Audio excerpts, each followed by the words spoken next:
Bonjour à tous, bonsoir, il est quand même 8 heures du soir.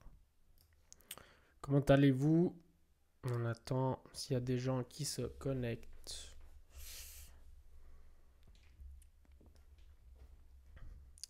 Donc, on va commencer par analyser un petit peu le graphique. Donc, j'entends déjà parler de bull run, bull market et des trucs comme ça. Voilà. Moi, ce que j'ai à dire, c'est que oui, c'est bien. Ce qui change par rapport à la dernière fois, c'est que forcément, on a fermé, enfin, on a clôturé, on a fermé des bougies au-dessus de la trend line et donc on est en train d'attaquer notre résistance. Hier, on a eu un coup à 24 500 même que ça n'a pas trop, enfin, ça a toujours été absorbé. Enfin, et donc, on voit que l'offre est encore forte, mais peut-être, bon, on verra dans le demain. Il y a ce que j'avais parlé la dernière fois, donc l'approbation de l'ETF spot sur Bitcoin. Donc, une situation, voilà, on a eu la 40% en un mois, comme on avait dit la dernière fois. Et si on se reprend, si on reprend les 25 000, on pourrait vraiment repartir à la hausse. Bon, c'est compliqué, ça reste compliqué, parce qu'on peut, voilà, si vous faites zoom out, c'est tout sauf un bull market. C'est vrai que même les bull markets commencent avec des petits mouvements, c'est vrai, mais sauf que les données macroéconomiques sont encore un petit peu, sont pas très positives, quoi. Voilà, on a encore l'inflation en 6%, donc c'est vrai que ça descend, mais ça reste haut. Notre économie n'est pas faite pour résister à des taux d'intérêt aussi hauts, enfin à une inflation aussi haute, ouais. Et donc à des taux d'intérêt par les banques et tout ça du 4-5%, c'est pas possible. Il n'y aura plus personne qui va investir, qui va prendre des crédits pour peut-être voilà, investir dans l'entreprise ou quoi que ce soit.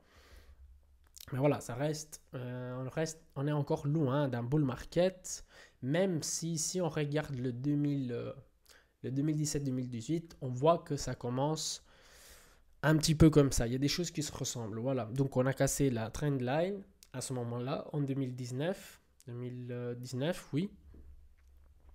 Donc on a fait un haut plus haut. Et ensuite on est retourné faire un bas moins bas. Et puis c'est reparti à la hausse après l'halving. Donc il y a des choses qui sont assez similaires. Donc si l'histoire se répète encore une fois, mais on a très peu d'historique, c'est ça le problème.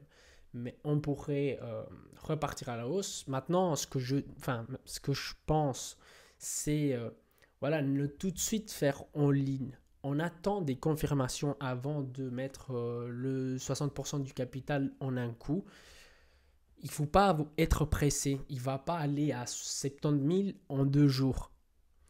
Donc voilà, on attend des confirmations. Si on ferme, comme j'ai dit la dernière fois, si on clôture au-dessus de la résistance et on voit qu'on latéralise un petit peu, on latéralise et après on fait des mouvements comme ça, bah là, ok, parce que ça s'est déjà arrivé plusieurs fois qu'il a fait des mouvements à la hausse et puis il a baissé, des mouvements à la hausse, il a baissé, donc ça vaut pas le coup de mettre le capital ici et ça se trouve dans quelques jours, on est de nouveau à 15 000. Encore une fois, parce que je pense pas parce que maintenant c'est devenu une résistance assez importante. Ici, on voit maintenant que c'était une accumulation. Donc voilà, le POC, il est à 16 900. Et donc, difficilement, c'est pas que c'est impossible, mais difficilement, ça va être difficile de retourner à des trucs pareils. Et donc, tout simplement, ça, ce que je voulais dire, c'était qu'on est loin d'avoir un bull market, mais il faut faire attention à certains niveaux. Donc, si on reprend les 25 000, bah là, il faudra faire attention, quoi. Et réagir, avoir une stratégie, et pas la faire aujourd'hui, la stratégie, il fallait la faire avant. Mais bon, ça, c'est un autre discours. Maintenant, on va regarder un petit peu ce qui s'est passé. Ah, autre chose que je voulais vous montrer, c'est que si on regarde le graphique à une semaine, Voilà, on avait des trucs qu'on voyait depuis longtemps. On ne voyait pas depuis longtemps. Donc ça, selon le sous-prix. Donc voilà. Ça fait. Depuis le lundi 3 janvier 2022 que le momentum baissier ne s'est jamais arrêté. Et donc ça fait tout ça. Regardez ici. On est en rouge. Là, on commence à voir du vert et on voit comment ça impacte au niveau du prix. Et si jamais vraiment, je veux voir s'il y a des autres choses qu'on peut voir. Ben voilà, comme ici. Hein. Ici, ça faisait longtemps que c'était en rouge, donc le momentum était baissier. Et une fois qu'il est commencé à devenir vert et qu'il y avait un tout petit peu de force dans le marché, bah bam, ça a explosé. Là, on avait fait un mouvement du 1277%. Maintenant, on peut rêver, on n'aura jamais ça. Mais voilà, ça c'est autre chose à regarder. Et puis quand on prend voilà, les résistances, ça des indicateurs et des trucs comme ça, voilà, on a plus de probabilité de réussir, mais pas une seule chose. Voilà, le prix a augmenté du 40%. Bon, je mets tout et maintenant c'est parti, on va à 100 000. Non, c'est pas comme ça. Voilà. Ensuite, qu'est-ce qu'on a d'intéressant par rapport Phantom bon, pas grand-chose. J'avais vu Polygon, il a augmenté énormément. 1,10$. Il tient vraiment bien le prix, Polygon. Hein. Et voilà, je voulais vous partager le calendrier économique de crypto.com. C'est vraiment utile. T'as pas besoin de chercher 3000 trucs. Il te met vraiment les choses presque les plus importantes ici. Donc on voit que le 1er février, ce sera le FOMC. À mon avis, il n'y aura rien. Le marché a déjà intégré le, à moins que ils augmentent pas les taux d'intérêt du 50 points base. Je l'ai dit la dernière fois, je pense que tout a été déjà apprécié, comme on dit. Ensuite, on a le non-farm payroll, donc comme je vous avais déjà montré la dernière fois, le 3 février. 14, donc on va voir l'inflation si continue sa descente ou si on aura des surprises, j'espère pas. Le 15, on a le FOMC minutes, donc Powell va parler, donc faire très attention à ça. Il pourrait dire qu'est-ce qu'il a en tête de faire, ce qu'il pense, voilà. Et ensuite, les marchés, en fait, ils attendent que ça. Ils attendent que aujourd'hui ou hier, je sais plus, la Banque centrale du Canada a dit qu'il va faire une pause, donc elle va plus augmenter les taux d'intérêt. Pour l'instant, elle dit voilà, l'inflation, on voit qu'elle descend, et donc on va pas aller encore plus loin avec les taux d'intérêt. Et les marchés, ils attendent que ça. Hein. Si jamais Powell il fait un truc pareil, les marchés vont exploser. J'en suis pas sûr à 100%, mais je suis sûr en 90%.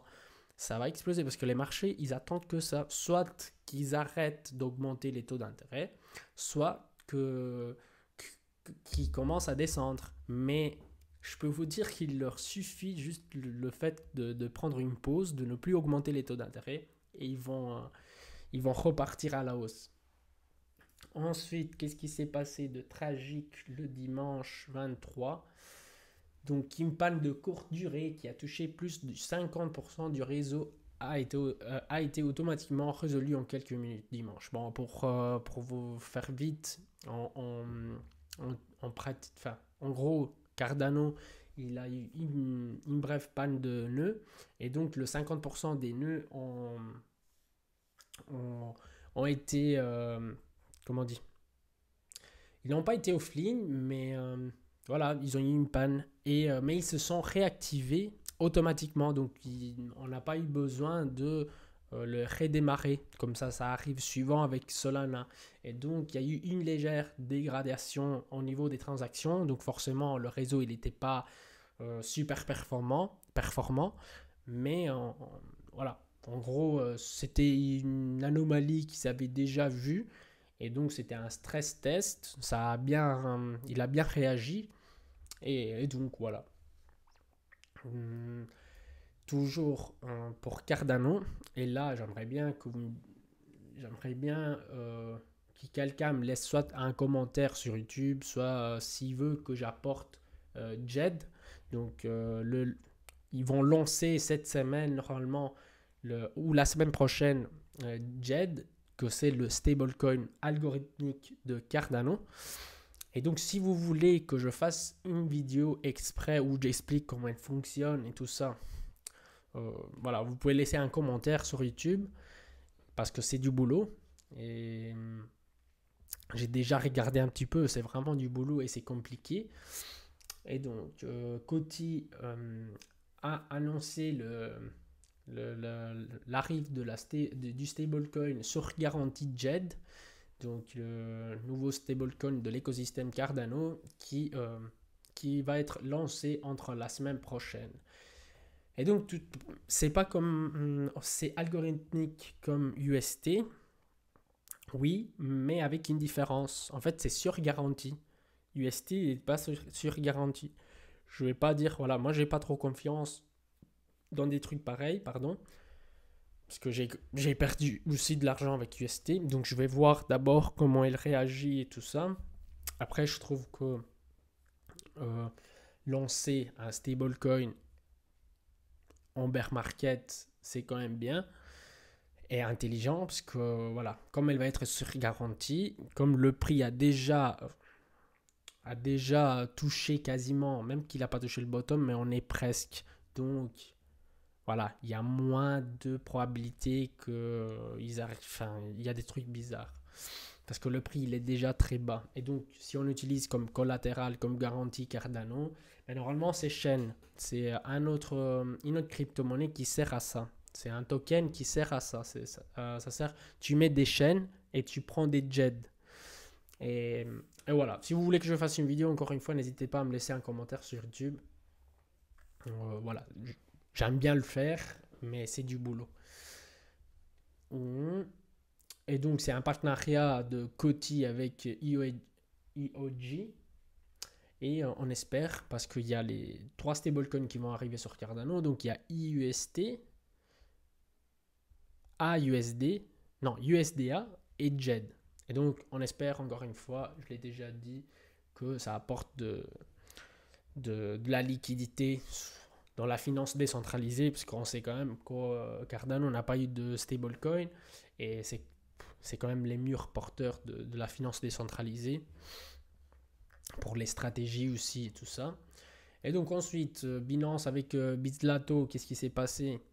Bah non, rien en fait. Binance a aidé le département de justice à faire tomber Bitlato. En fait, Bitlato avait fait quelques transactions vers Binance. Il a pris les données, toutes les données que Binance avait par rapport, concernant Bitlato, et il les a données directement au département de la justice. Bon, voilà. À vous de commenter. Moi, j'ai rien à dire. On voit que Binance prend du plaisir de plus en plus à faire des trucs pareils. Et par rapport à notre nouvelle positive, par rapport au minage de Bitcoin, donc Blockstream, un des plus gros, met à disposition, donc je ne sais pas s'ils ont déjà commencé à investir, mais met à disposition 125 millions de dollars pour financer l'expansion des opérations minières de minage de Bitcoin. Et donc voilà, ils respirent un peu aussi parce que ils ont miné en perte.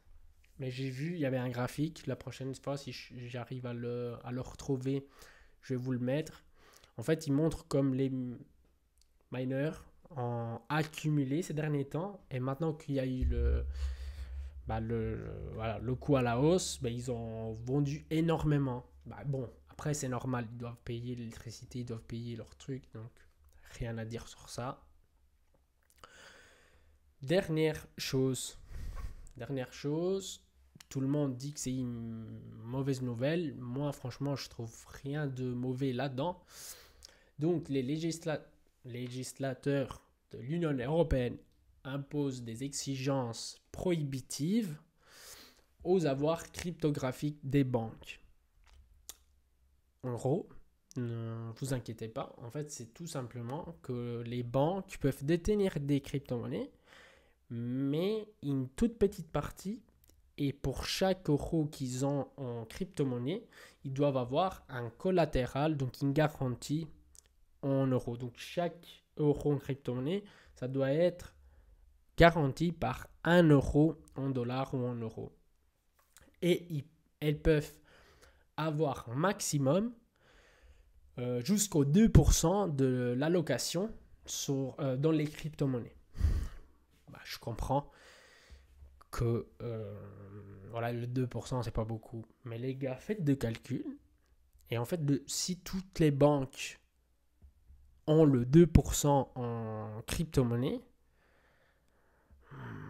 ce n'est pas rien. Hein. Enfin, voilà, c'est de la demande qui se crée, qu'après vont proposer à leurs clients pour des instruments financiers.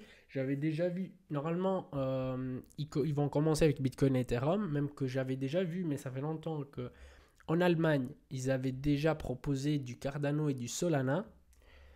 Des banques, ils avaient déjà proposé à leurs clients du Cardano et du Solana. Et donc, moi, je vois rien de mauvais là-dedans, en fait. Je trouve que c'est bien, ça commence comme ça, même que c'est petit à petit. Et voilà. Et après, c'est des assets risqués, volatiles, et donc forcément, voilà, c'est comme ça. Mais je trouve rien de mal là-dedans, franchement. Les gars, pour moi, c'est tout. Je voulais vous... En dernier, comme ça, mais je ne savais même pas si le dire ou pas. Spectre d'un risque mondial. Les États-Unis atteignent à nouveau le plafond de la dette. Voilà, ils ont atteint le plafond de la dette. Ils ont jusqu'au mois de juin pour trouver une solution. Et peut-être, si vous voulez lire l'article, c'est qui? Al News, la finance, comment ça s'appelle? Peut-être je vais vous mettre le lien sur YouTube, si vous voulez lire. Normalement, j'ai lu qu'ils volent. Peut-être une solution pour eux, c'est d'imprimer de l'argent, donc injecter de la liquidité. Moi, je ne sais pas s'ils rigolent ou pas, mais on ne vient même pas de sortir d'une crise, d'une récession, et ils veulent imprimer de l'argent. Ça, c'est quand même facile. Hein. Enfin, voilà, j'arrive pas à payer ce mois-ci le loyer, je vais imprimer de l'argent. Enfin, nous, on ne peut pas le faire, mais eux, oui. Et bon, je sais que c'est beaucoup plus compliqué que ça, mais c'est pour dire quoi. Et ça, croyez-moi, ça va pas être positif pour le dollar. Hein. Le dollar, on peut le voir même le graphique. On va voir le graphique. Et tout sauf que du bien pour le dollar. Hein. Parce que si on regarde, c'est vraiment pas beau. Et à mon avis, on va retourner là-dedans avec des bonnes probabilités. Hein.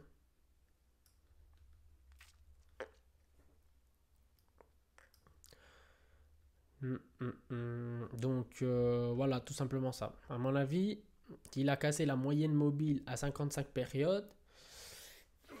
Il n'y a rien de beau là-dedans. Hein. Ils veulent encore imprimer de l'argent.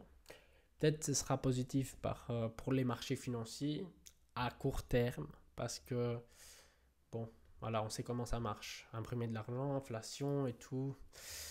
Qu'on puisse se sauver parce que franchement, ils font n'importe quoi. Allez les amis, pour aujourd'hui, c'est tout. Donc je vous remercie pour votre attention. Je vais reposter sur YouTube. Donc n'hésitez pas à vous abonner sur YouTube. Et voilà, je vous souhaite une bonne soirée et à la prochaine.